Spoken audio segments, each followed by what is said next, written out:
نحمدہ و نصلی علی رسولہ الکریم اما بعد قال اللہ تعالیٰ فی القرآن المجید اعوذ باللہ من الشیطان الرجیم بسم اللہ الرحمن الرحیم وَلِتُكْمِلُوا الْعِدَّةَ وَلِتُكَبِّرُوا اللَّهَ عَلَى مَا هَدَاكُمْ وَلَعَلَّكُمْ تَشْكُرُونَ۔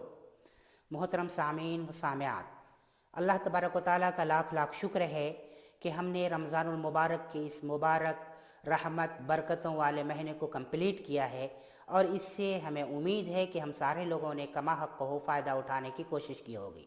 اس رمضان المبارک میں ہم نے مختلف ٹریننگ لی ہیں۔ ایک ٹریننگ ہم نے یہ لی ہے کہ اپنے آپ پہ، اپنے نفس پہ کنٹرول ہم نے حاصل کیا ہے، تو اس کو ہمیں کنٹینیو کرنا چاہیے۔ دوسری چیز جو اس رمضان المبارک سے ہم نے سیکھا ہے وہ وقت کی پابندی۔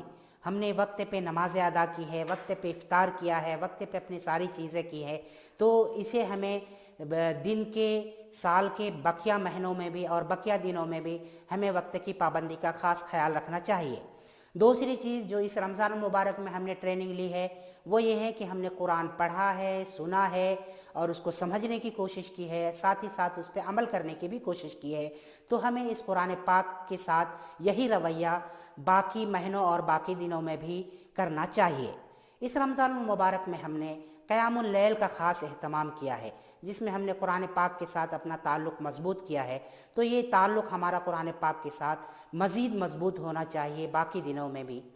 ایک چیز اور جو پوری دنیا میں مسلمان اس رمضان المبارک میں کرتے ہیں وہ یہ ہے کہ غریبوں کی، ضرورت مندوں کی، محتاجوں کی مدد بڑھ چڑھ کر مسلمان پوری دنیا میں کرتے ہیں۔ ہمیں آپ یہ بتائیں کہ کیا رمضان المبارک کے بعد باقی مہینوں میں ہمارے سماج میں، ہمارے معاشرے میں ضرورت مند، محتاج اور مسکین لوگ نہیں رہتے ہیں؟ یقیناً رہتے ہیں۔ تو ہمیں سال کے اس بقیہ مہینوں میں بھی ہمیں ان ضرورت مندوں کا، محتاجوں کا خیال رکھنا چاہیے، اور ہم دعا کرتے ہیں کہ ہم نے جو کچھ بھی اپنی کوشش سے، اپنی محنتوں سے اس رمضان المبارک میں کیا ہے، اللہ تبارک و تعالی ہمیں اس کا بھرپور اجر عطا فرمائے کل قیامت کے دن۔ دوستو، ہم اب عید الفطر کی تیاریوں میں مشغول ہیں۔ انشاءاللہ کل ہم عید الفطر کی دوگانہ ادا کریں گے۔ اس عید الفطر کے موقع سے ایک بات ہم آپ کو خاص طور سے یاد دلانا چاہتے ہیں کہ اس عید الفطر کے موقع سے تکبیرات کا خاص اہتمام کیا جاتا ہے۔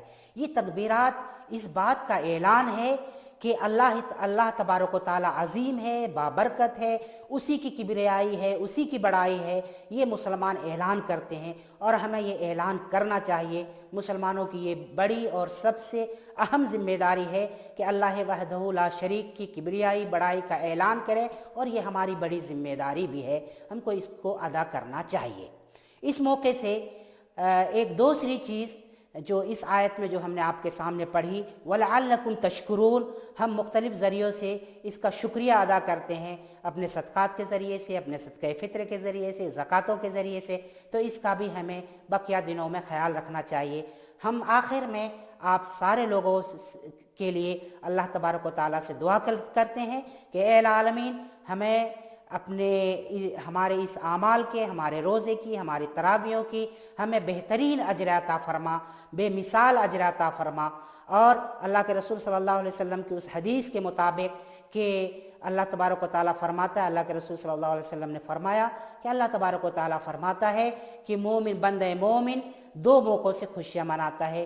ایک وہ موقع جب وہ افطار کرتا ہے، یعنی جب وہ عید مناتا ہے، اور ایک وہ موقع جب وہ کل قیامت کے دن اللہ کے دربار میں اپنے روزوں کا اجر دیکھے گا تو وہ خوش ہو جائے گا۔ ہمیں امید ہے کہ کل قیامت کے دن اللہ تبارک کے دربار میں ہمیں اپنے روزوں کا بہترین اجر ملے گا۔ اللہ تبارک و تعالیٰ سے دعا ہے کہ وہ ہم سارے لوگوں کا حامی و ناصر ہو۔